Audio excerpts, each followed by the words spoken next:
इस बुलेटिन के प्रायोजक हैं wahcard.com। सजाए हर जगह हमारे साथ।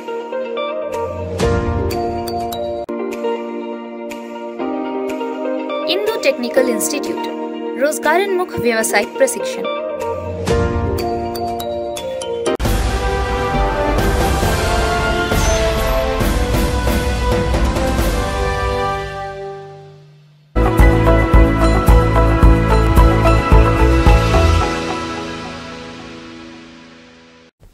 नमस्कार, मैं यशवर्धन उमक। इंडियन न्यूज के इस खास कार्यक्रम चाय पर चर्चा में आप सभी दर्शकों का स्वागत है। मेरे साथ मौजूद है सतीश बौद्ध जी। Satish ji, good morning. Good morning सभी दर्शकों। हमारे चाय पे चर्चा का आज सप्ताह का अंतिम दिन है और हम अब इसके बाद मिलेंगे सोमवार को। हम आज शनिवार का दिन है और शनिवार को प्रदेश के प्रमुख अखबारों में क्या प्रकाशित किया है अखबारों ने, यह थोड़ा चर्चा जारी करेंगे। सतीश जी, हम पत्रिका अखबार से चालू करेंगे, जिसमें पहली हेडलाइन है आईएएस अनबलग्न व बीज नगर निगम अध्यक्ष अग्नि सहित 6 के ठिकानों पर ईडी का छापा। यस जी, आपको बता दें कि ये जो खबर है ये सभी प्रमुख अखबारों में, जो स्टेट एडिशन के प्रमुख सभी अखबारों में ये प्रमुखता से इसको उठाई गई है। और लगातार कल सुबह आप 5 बजे से ये ईडी की टीम बिलासपुर, रायपुर, कोरबा और अन्य जगहों में, महासमुंद ना, और अन्य जगहों में छापा वहाँ डाली है। और कई मतलब जैसे भिलाई में आईएएस के यहाँ छापा है और बीज निगम के अध्यक्ष और विधायकों के यहाँ, पूर्व विधायकों के यहाँ छापा पड़ा है। तो ये कल दिन भर ईडी का छापा रहा और देर रात तक, रात को लगभग 11:30 बजे तक ईडी के छापे चलते रहे। तो ये लगातार आपको बता दें, इसके पूर्व भी छत्तीसगढ़ में आईएएस अधिकारी, मुख्यमंत्री की उप सचिव सौम्या चौरसिया जो अभी भी ईडी के गिरफ्त में है, तो बहुत लगातार ईडी के छापे पड़ रहे हैं और मनी लॉन्ड्रिंग की बात ईडी कह रही है और कई आईएएस इसके चपेट में आए हैं। और लगातार कल भूपेश बघेल जी का भी बयान आया है कि ईडी के छापे केवल चुनाव तक रहेंगे। तो ये मुख्यमंत्री भूपेश बघेल ने सीधा सीधा ये कहा है कि केंद्र के इशारे पर ईडी कार्य कर रही है छत्तीसगढ़ में, चूंकि सामने चुनाव है, विधानसभा चुनाव है, लोकसभा चुनाव है। तो ये ईडी के जो छापे पड़ रहे हैं उनके दिशा निर्देश से पड़े, ये आरोप मुख्यमंत्री जी ने लगाया। मुख्यमंत्री बघेल ने ये भी कहा है ईडी भाजपा का हथियार है या राजनीतिक कार्रवाई है केवल। हाँ, वो जिस प्रकार उनका बयान आया कल ईडी के छापे पड़ने के बाद, मुख्यमंत्री जी ने बयान दिया है कि ये राजनीतिक कार्रवाई, तो कहीं न कहीं एक ईडी के छापे को मुख्यमंत्री भूपेश बघेल राजनीतिक या केंद्र का साजिश बता रहे हैं। तो अब ये तो राजनीतिक बयानबाजी बोलूंगा मैं इसको, क्योंकि ईडी चूंकि शासकीय एजेंसी है, जांच एजेंसी है, तो अब चूंकि केंद्र में भाजपा की सरकार है और यहाँ प्रदेश में कांग्रेस की सरकार है, लेकिन लगातार जो छापे पड़ रहे हैं इससे कहीं ना कहीं एक मैसेज जो जा रहा है, छत्तीसगढ़ का मैसेज जो जा रहा है कि यहाँ पर कोल खनिज से संबंधित कोई मामले है, मनी लॉन्ड्रिंग के मामले हैं, तो कहीं ना कहीं छत्तीसगढ़ की छवि देश में धूमिल हो रही है, क्योंकि लगातार जो छापे पड़ रहे हैं, लगातार गिरफ्तारियां हो रही है। तो ये छत्तीसगढ़ के लिए अच्छी बात नहीं है, क्योंकि छत्तीसगढ़ के जो नागरिक है, मतलब इतने अधिकारियों को की गिरफ्तारी और उनके घर पे लगातार छापे पड़ना ठीक बात नहीं है। एक आईएएस का नाम ईडी की चार्जशीटों में बहुत बार जिक्र है, आईएएस अनबलग्न। तो आप अगर कह रहे कि ये राजनीतिक एंगल है या कुछ भी है, तो इतने बार एक ही आदमी का नाम आना और इतनी सारी जमीनें पाई जाना कहीं ना कहीं ये संकेत देता है कि दाल में कुछ काला है। जी, आप सही कर रहे हैं यश जी कि देखिए, ईडी के जो अधिकारी हैं वो जांच कर रहे हैं कि कौन कौन इस मामले में शामिल है, मनी लॉन्ड्रिंग के मामले में शामिल है और कहीं ना कहीं उनकी संपत्ति मेरी। तो पूरे अधिकारी ये ईडी के छापे से घबराए हुए। अगर आज मान लो आप मंत्रालय जाते हैं या किसी आईएएस के जाते हैं, आप उनके सामने बस ईडी में शिकायत कर दूंगा, अगर इतना भी है तो उनका हवाइयाँ उड़ने लगती है। तो कहीं ना कहीं ये बात है कि शामिल होंगे, लेकिन जिस प्रकार लगातार चुनाव के पहले होना, तो मुख्यमंत्री जी का बयान भी गलत नहीं है कि मतलब राजनीतिक षड्यंत्र है। तो चुनाव के पहले होना ये थोड़ा सा शंका उत्पन्न करता है। मान लीजिए कि मुख्यमंत्री जी का बोल रहे हैं कि भाजपा का हथियार है, भाजपा राजनीतिक फायदा उठा रही है अपनी ताकतों का, केंद्र में चूंकि सरकार है उनकी, तो क्या ये राजनीतिक फायदा जो मुख्यमंत्री कह रहे भाजपा उठा रही, तो 2023 में कुछ तस्वीरें बदलने में ईडी का मुख्य रोल रहेगा? देखिए, इसके पहले सीबीआई का नाम आता था, अब सीबीआई शांत हो गई है, अब ईडी का नाम आ रहा है। पहले सीबीआई चलता था, आपने देखा होगा 2018-14 और उसके पहले के चुनाव में सीबीआई का डर होता था, अब ईडी का डर है। तो इससे फायदा नुकसान तो नहीं, लेकिन अगर ईडी निष्पक्ष होकर जांच करेगी तो जो दोषी है, जो भ्रष्ट है, उन पे कार्रवाई होनी चाहिए। वो अगर केंद्र की एजेंसी हो या राज्य की एजेंसी हो।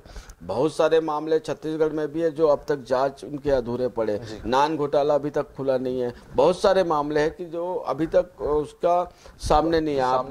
अब आप की हम बात करें, जो झीरम घाटी में कांग्रेस के नेता शहीद हुए थे, उनका अभी तक क्लियर नहीं हुआ कि किसने कराया, कौन का है उसका आरोपी। केवल नक्सलियों का एक नाम आया है कि नक्सलियों ने चलिए अटैक किया, लेकिन रूट कैसे पता चला? उसके पीछे कौन था, कौन आरोपी है। तो ऐसे बहुत सारे मामले कि जो उनकी जांच ही पूरी नहीं हुई। तो आप जो ईडी के जो छापे पड़ रहे, अगर जो ईडी के अधिकारी है अगर निष्पक्ष कार्रवाई करें तो बेहतर है, लोगों को सबक मिलेगा इससे। लेकिन ऐसे भी बहुत सारे मामले हैं जिस पे जांच ही कंप्लीट नहीं हुई। तो ये कहीं ना कहीं एक सवाल तो खड़ा होता है कि छापे आयोजित है या आदेशित है या निष्पक्ष होकर कर रहे। तो ये तीन सवाल मेरे मन में हमेशा खटकता है कि केवल प्रायोजित हो या आपको बताया तीन जो है ना, तो बहुत सारे ऐसा क्वेश्चन हैं इस छापे के ऊपर जिस प्रकार मुख्यमंत्री, मगर एक अधिकारियों के इतने ठिकाने निकलना भी कहीं ना कहीं ये संकेत देता है कि हाँ, कहीं ना कहीं भ्रष्टाचार अधिकारी भ्रष्टाचार कर रहे होंगे, तभी तो नाम आ रहा है। तो ऐसा तो नहीं कि किसी को भी जांच एजेंसी उठा के उससे पूछताछ करने पहुंच जाएगी। कहीं ना कहीं उनके पास कुछ न कुछ सूत्र होंगे। चूंकि चुनाव है, इसी साल चुनाव होंगे आखिरी महीनों में, और ये सारी जो चीजें हैं वो बाहर आ रही है अचानक से ईडी की, और इतने अधिकारियों के यहाँ कोई पैसे आ रहे हैं, कहीं से कुछ आ रहा है, बहुत सारी घटनाएं सामने आ रही है, 2-3 अधिकारी जेल में हैं। तो क्या एक आम जनमानस के मन में आक्रोश की भावना नहीं जग सकती कि हम जो मेहनत करके पैसा कमाना चाह रहे हैं और अधिकारियों को बैठे बिठाए इतने पैसे मिल रहे हैं जिनके घर ईडी का छावा पड़ रहा है, और वो भी कांग्रेस के शासन में? देखिए, क्या है, आपने देखा होगा कि बहुत सारे इसके पहले भी हम पिछले एपिसोड में आपको बताया कि ईडी के छापे पड़े या भ्रष्टाचार के कोई मामले में कोई आईएएस के ऊपर आरोप लगा, लेकिन उस पर 18 साल बाद उसका चालान पेश हो रहा है जी। तो ये मतलब बहुत चौंकाने वाला है कि किसी के ऊपर आरोप लगता है और उसका चार्जशीट पेश नहीं होती और 18 साल बाद उसका चालान पेश होता है। तो ये मतलब चौंकाने वाला है कि कहीं ना कहीं उनको जो जांच एजेंसियां है तो उनकी मतलब नियत, मंशा, हाँ, कछुआ चाल से वो कार्रवाई करे। तो ये इस प्रकार की कार्रवाई एक मतलब बहुत सारे प्रश्न खड़ा कर रही है। यस जी, हाँ जी। अब हम अगली खबर लेंगे, जहां पे हरिभूमि प्रमुख खबर यही दी है, मनी लॉन्ड्रिंग मामले में रायपुर भिलाई में छापे, आईएएस नेता और कारोबारी पर छापे। तो आज के सभी प्रमुख अखबारों में एक ही खबर है कि ईडी के छापे लगातार। समीर बिश्नोई एक अधिकारी थे, उनके ऊपर कार्रवाई के बाद ये सारे नाम सामने आए हैं। तो आप देखेंगे कि लगातार मतलब ईडी छत्तीसगढ़ में सक्रिय है और लगातार कार्रवाई कर रही है। और अभी पता नहीं और कितने अधिकारी, नेता या जो मुख्यमंत्री के करीबी, तो उन पर कार्रवाई होने के संकेत है। क्योंकि हमारी जब बात होती है कि जब छापे पड़ते, जब उनके अधिकारी तो चूंकि कैमरे के सामने कुछ नहीं बोलते, लेकिन ऑफ द रिकॉर्ड उनका कहना है कि अभी और भी कार्रवाई होगी, ये कहना रहता है उनका, लेकिन कैमरे के सामने कोई बोलने को तैयार नहीं होता। लेकिन और भी कार्रवाइयाँ हो सकती है, तो इसलिए अगर जो भ्रष्टाचार में संलिप्त है जी, तो उनको सचेत हो जाना चाहिए कि जो समीर बिश्नोई के बाद IAS P अनबलग्न है और उनकी जो पत्नी है जी, उनके निवास पर भी जांच हुई, क्योंकि वो कोल डिपार्टमेंट की डायरेक्टर। हाँ, चूंकि ये मनी लॉन्ड्रिंग और खनिज विभाग से संबंधित जांच ईडी कर रही है जी, जिसमें मनी लॉन्ड्रिंग की बात की जा रही है, तो ये बहुत कहीं ना कहीं उनके तार जुड़े होंगे अधिकारियों के या नेताओं के या कारोबारियों के, तो इसलिए ईडी छापा मार रही है। लेकिन निष्पक्ष जांच होना चाहिए। मैं अगर कार्रवाई केंद्र की एजेंसी करे या राज्य की एजेंसी करे तो निष्पक्ष जांच हो। मैंने आपको पहले भी कहा कि कई सारे मामले छत्तीसगढ़ के जिसमें अब तक जांच आधी अधूरी है, अभी भी इंतजार है कि कब रिजल्ट आएगा, उसका कौन है दोषी। तो इस प्रकार अगर कार्रवाई लगातार ताबड़तोड़ कार्रवाई पिछले कई महीनों से ईडी के द्वारा की जा रही है, तो उसमें तत्काल कुछ एक्शन होना चाहिए। आपको क्या लगता है कि चूंकि चुनावी वर्ष है और एक आम जनमानस है, उसके ऊपर क्या वाकई ईडी का साइकोलॉजिकल असर पड़ेगा? नहीं, या वोटों पे असर पड़ेगा? नहीं, देखिए क्या होता है कि आपको हमारा जो प्रशासनिक व्यवस्था या आप देखे होंगे, आप जब कोर्ट जाते हैं या तहसील जाते हैं तो सामने मजिस्ट्रेट बैठे थे, उनके सामने जो क्लर्क रहता है जिसे बाबू कहते हैं, तो सामने में पैसा लेता है कि पेशी बढ़ाने का। तो आप ये जो भ्रष्टाचार का जो जड़ है वो नीचे से ऊपर तक है, बिल्कुल। तो आप इतना जल्दी आप इससे मतलब आम जनता अपने काम में मस्त है, उनको कुछ नहीं लगता। वो आज अखबार में खबर, सभी अखबारों में खबर पढ़ेंगे, 2 दिन बाद भूल जाएंगे। ये मेरा दावा है, कारण कि IAS जो ब्यूरोक्रेट्स है उनका काम का शैली अलग है। आम जनता को इससे कोई वास्ता नहीं। आम जनता केवल जैसा हम श्रमिक की बात करें तो वो उनके लिए कहा जाता है कि मतलब दिन भर का कमाई आप मतलब रोजी मजदूरी करो और अपने घर में चैन से जो, तो इससे प्रभाव नहीं होगा। लेकिन राजनीतिक हलचल ज़्यादा होगी, क्योंकि कहीं ना कहीं ये अधिकारी राज्य सरकार के हैं, तो राज्य सरकार का बोलना, जैसा मुख्यमंत्री जी ने कहा कि ये राजनीतिक कार्रवाई है, तो ये बात सही है। एक और खबर है, अब हम नवभारत अखबार तो ईडी की ही है हर अखबार में। दूसरी खबर ये है, एयर स्ट्राइक में महिला नक्सली मारी गई। चूंकि अभी थोड़े दिन पहले एयर स्ट्राइक करके बताया गया था जी। आपको बता दें कि ये जो आप शुक्रवार की घटना है कि हेलीकॉप्टर से गोलियां बरसाई गई, तो इसका खंडन CRPF के अधिकारी ने इसका खंडन किया कि ऐसी कोई घटना नहीं हुई है, क्योंकि अखबारों में ही छपा था। तो जो अगर नक्सली एयर स्ट्राइक में महिला नक्सली की मौत हुई है, तो ये सफलता हम सुरक्षा बलों की हम मानेंगे कि कम से कम अब एयर स्ट्राइक तो कर रही है। सही बात है। और एयर स्ट्राइक करके अब नक्सलियों को खात्मा के लिए जिस प्रकार सुरक्षा बलों ने इंतजाम किया, ये बहुत एक अच्छी पहल है और ये होनी भी चाहिए। क्योंकि बस्तर को आज भी नक्सलियों को गढ़ कहा जाता है और नक्सली कुछ एरिया में वहाँ पूरा एक एरिया को कब्जा करके रखे, तो लगातार सुरक्षा बलों द्वारा कार्रवाई होनी चाहिए। चाहे अपने प्रदेश की फोर्स हो या बाहर से जो BSF आया, वो कार्रवाई लगातार होनी चाहिए। मुख्यमंत्री जी का कहना है, नवभारत की ही है हेडिंग, की सरकार को अस्थिर करने छापेमारी। तो सरकार कैसे अस्थिर हो सकती है छापेमारी से? ब्यूरोक्रेट के ऊपर लगातार कार्रवाई होगी तो सरकार अस्थिर होगी, क्योंकि सरकार चलाने के लिए ब्यूरोक्रेट जो IAS जिसे कहते हैं, तो वो ही सरकार को रन करते हैं। अगर उनके ऊपर लगातार कार्रवाई होगी तो सरकार अस्थिर होगी। तो ये मुख्यमंत्री जी का कहना सही है। और इसमें एक और चीज लिखी है कि ईडी नहीं दे रही अधिकृत जानकारी। जी, यही सवाल मेरा था कि बहुत सारे छापेमारी हो रही है। हाँ।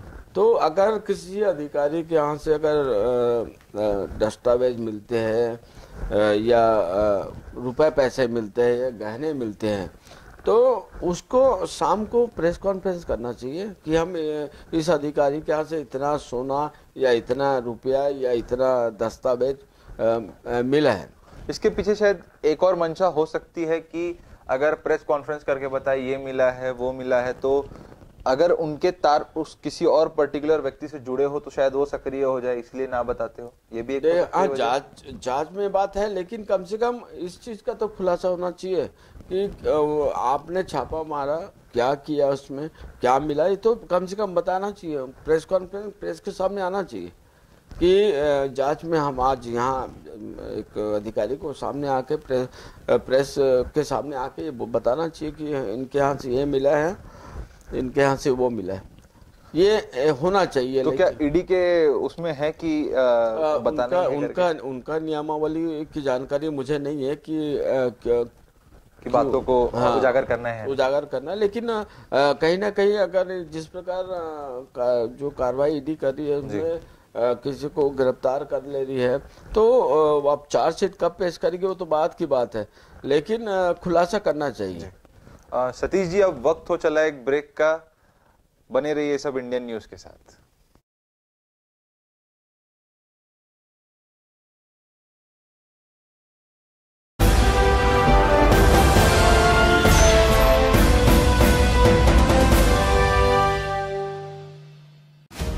पूरे भारत में कहीं भी कभी भी सबसे कम किराए पर बुक करें वन वे टैक्सी rahultravels.com पर।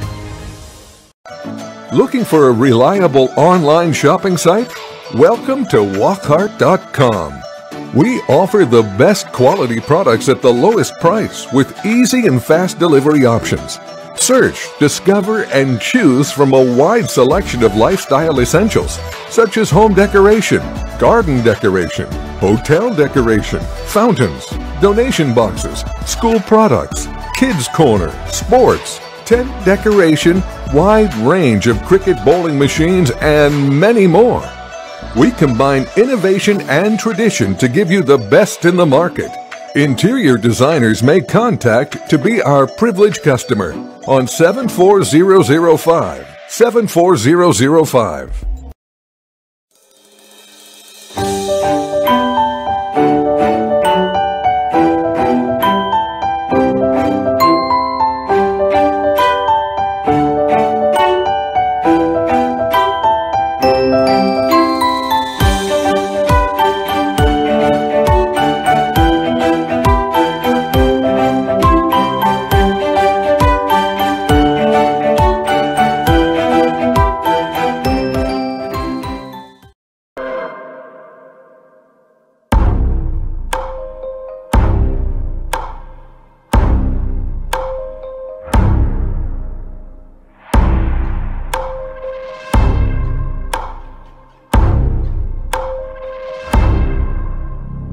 प्रशिक्षण जो रोजगार दिलाए। Computer hardware, mobile servicing course, electrical course, electronics course, refrigeration, air conditioning course, छात्रावास की सुविधा। Indu technical institute, T market power house, जिला दुर्ग, छत्तीसगढ़। Mobile number 9827194279, 74156744157। ये है इंदु ब्रॉडकास्टिंग प्राइवेट लिमिटेड और आप देख रहे हैं इंडियन न्यूज, हर पल, हर क्षण, हर सच।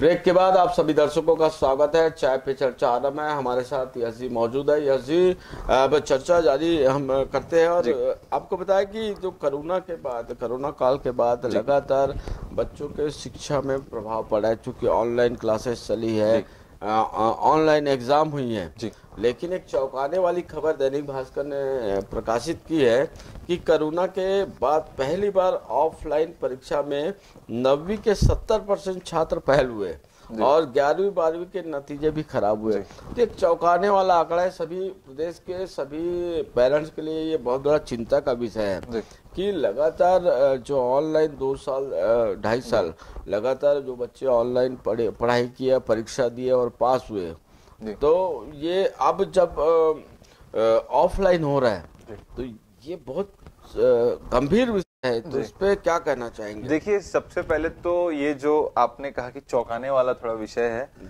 मैं थोड़ा सा इससे असहमत हूँ कि इसमें चौंकने वाली कोई बात नहीं है। उसकी सबसे पहली वजह यह है कि 2019 से अगर आप देखें, जब कोरोना इंडिया में पीक पकड़ने लगा लास्ट में 2019 के एंड में, क्योंकि 20 से कोरोना की शुरुआत हुई, तो 20, 21, 22 और 19 में भी एग्जाम स्थगित हो गई थी। 19 की एग्जाम जो 20 में होनी थी वो नहीं हुई थी। उसके वजह से कहीं ना कहीं बच्चों की ये धारणा बन गई थी कि हमें तो एग्जाम देने नहीं है। और तो ये पेरेंट्स के लिए चिंता और चौंकाने वाला है कि अगर बच्चे क्लास बोर्ड एग्जाम भी ऑनलाइन हो गई, होम एग्जाम भी ऑनलाइन हो गई, तो उससे उनको बच्चों को लगने लगा कि अरे अब तो पढ़ने की जरूरत नहीं, अब तो हम ऑनलाइन ही करेंगे। बिल्कुल। तो एक बहुत बड़ा चिंता का विषय, क्योंकि अगर नेक्स्ट क्लास में अगर बच्चा जा रहा है तो उसको तो दिक्कत होगी। तो जिस प्रकार दैनिक भास्कर ने 70% बच्चे फेल होना और 11वीं 12वीं के नतीजे खराब होना एक बड़ी बात है और चिंताजनक विषय जरूर है। ये केवल अभी दैनिक भास्कर ने बच्चों के आंकड़े दिखाए, ये कॉलेज में पढ़ने वाले छात्रों के या पीजी करने वालों के नहीं दिखाए। क्योंकि कोरोना काल में आप देख रहे होंगे एडमिशन की संख्या बढ़ गई थी, चलो ये कोर्स कर लेते क्योंकि ऑनलाइन ही एग्जाम देना, निकल जाएगा पेपर। ये बहुत लोग की धारणा थी, आप ऑनलाइन बैठ जाओ, कोरोना काल में बैठ जाइए एग्जाम देने। तो ये सारी चीजें होने का एक बड़ा कारण ये है। अभी ये जो 11वीं 12वीं के छात्र है, ये 3 साल पहले 8वीं 9वीं में होंगे। इन्होंने अपनी बेसिक तैयारी नहीं की, जो अपन बोलते हैं बुनियादी जो इनका है बेस क्लियर नहीं है, इनकी नींव मजबूत नहीं है। तो जब इनकी नींव 8वीं 9वीं जो क्रिटिकल साल रहते हैं, अगर उसमें मजबूत नहीं हुई, तो आप इनसे क्या अपेक्षा करेंगे कि ये 11वीं 12वीं में जाके 8वीं 9वीं का जिनको गणित नहीं आता, वो 11वीं 12वीं में जाके कैसे गणित करेंगे? तो ये तो एक मतलब स्कूल शिक्षा विभाग हो या प्राइवेट जो विद्यालय संचालित करे, उन लोग के लिए एक चैलेंज वाली बात है कि वो कैसे बच्चों को उस काबिल बनाए। ये तो अब मैं अगर गलत ना हूं तो पिछले साल की बात है, शायद मुख्यमंत्री जी से यूनिवर्सिटी के बच्चों ने कहा था कि एग्जाम ऑनलाइन कर दीजिए, एग्जाम ऑनलाइन कर दीजिए। और मुख्यमंत्री जी ने ऑनलाइन करवा भी दी थी एग्जाम। मगर क्या उस ऑनलाइन एग्जाम करवाने से क्या वाकई में इन लोग को कुछ बहुत ज्यादा फायदा मिला? मैं समझता हूं नहीं मिला, क्योंकि हम जो विद्यार्थी निकल रहे हैं वो केवल एक गले में सर्टिफिकेट लेकर निकल रहे हैं। अगर आप ज्ञान के उनको तुला पे तोलेंगे तो उन्हें कुछ नहीं आता होगा। नहीं, ये बात सही है कि जो सांसारिक ज्ञान, जो मतलब बोलते हैं हम जनरल नॉलेज, तो वो उस पे हमारे जो बच्चे बहुत कमजोर है, बहुत पिछड़े हुए हैं। आज अगर उनको पूछा जाए किसी का नाम, किसी हमारे देश के जो यूनियन मिनिस्टर हो या राज्य के मिनिस्टर, उनका नाम जानकारी नहीं है कि क्या क्या योजनाएं चल रही है, वो जानकारी नहीं। तो एक उन पेरेंट्स के लिए, चूंकि पेरेंट्स हम भी है, तो उन पेरेंट्स के लिए चिंता का एक विषय है, क्योंकि ऑनलाइन ने बच्चों का जो अध्ययन का जो तरीका था बदल दिया है। तो ये बहुत चिंता तो है। क्योंकि सतीश जी, मैं एजुकेशनल इंस्टीट्यूशन से जुड़ा हुआ हूं, तो मैं कई बच्चों को देखता हूं और कई जो कॉलेज में पढ़ रहे आज विद्यार्थी, मुझे चौंकाने वाला विषय लगा, बड़ा गंभीर विषय था। मैं एक बच्ची से बात कर रहा था और मैंने पूछा कि प्रदेश के मुख्यमंत्री कौन है, तो वो बच्ची बता नहीं पाई कि मुख्यमंत्री भूपेश बघेल हैं। तो कहीं ना कहीं तो ये एक सवाल है, निशान खड़ा करता है कि आपको जनरल नॉलेज और जो सामान्य ज्ञान जिसको हम कहते हैं वो भी नहीं है। और पेरेंट्स को इसके लिए जागरूक होने की बहुत आवश्यकता है। और कोरोना काल में एक सबसे बड़ा नुकसान तो चलिए पढ़ाई का तो है, मगर जो माँ बाप हो या स्कूल में हो, बच्चे आज भी मोबाइल लेके जाते हैं। बच्चे मोबाइल के इर्द गिर्द उनकी दुनिया बन गई है। ये आपने सही कहा कि ये मोबाइल, मैं पिछले एपिसोड में हमने बताया कि ये घातक भी है और अच्छा भी है। उसके प्रो कॉन्स दोनों हैं। हाँ, तो जो उसका जैसा उपयोग करेगा, वरिष्ठ पत्रकार जी आए थे, उनका दावा कि अगर मोबाइल एक अच्छी चीज है तो एक घातक भी है। तो पेरेंट्स को उसके लिए देखते रहना होगा कि बच्चा क्या कर रहा है। हम कहीं ना कहीं देखते रहते हैं कि मोबाइल सक्सेस स्टोरीज देखते हैं लोगों की, तो केरल में एक पर्टिकुलर रेलवे स्टेशन में एक कुली वो आईएएस अधिकारी बन जाता है, केवल मोबाइल में वीडियो देख देख के। खाली टाइम जब वो आराम करता है या घर में रहता था तो वो अपनी वीडियोस देखते रहता था, आईएएस की प्रिपरेशन करता था, जिसके लिए लोग लाखों लाखों रुपए खर्च कर देते। वो एक कुली ने आज एक देश के तो ये इसका मोबाइल का एक पॉजिटिव है जी, लेकिन निगेटिव भी बहुत सारे नेगेटिव भी है, क्योंकि आपने देखा होगा छत्तीसगढ़ में कई सारे जो घटनाएं घटी है, आपराधिक घटनाएं घटे, तो मोबाइल से सीख कर मोबाइल में किस प्रकार अपराध करते हैं, कैसे बचने का प्रयास करते हैं अपराध से, तो वो ऐसे कई सारे आरोपी पकड़ाए हैं। तो मोबाइल के दोनों पहलू हैं।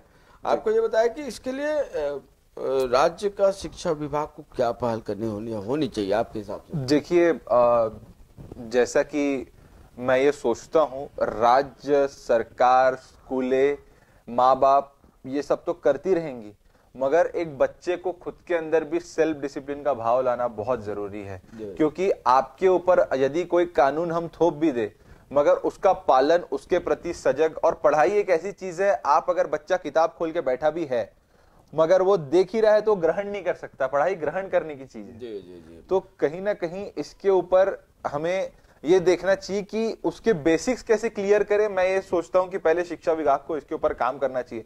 भाई, आप किसी को लाइसेंस तो दे दिए है मगर उनको गाड़ी ही चलाना नहीं आता, आपने तो उनको रास्ते में ठोकने की अनुमति दे दी एक प्रकार से, कि वो एक प्रकार से देखा जाए तो सेम वैसी चीज है। मतलब कहना आपका ये है कि पेरेंट्स को और जो टीचर्स है उनको सबको एक बच्चे के को ध्यान देना होगा, क्योंकि नहीं तो हमारी जो अगर आज न्यू खराब रहेगी तो भविष्य खराब होगा। तो यश जी, हम चाय पे चर्चा को समाप्त करते हैं, चूंकि वक्त हो चला है जाने का हमारे। तो आप सभी दर्शक बने रहे इंडियन न्यूज के साथ। नमस्कार।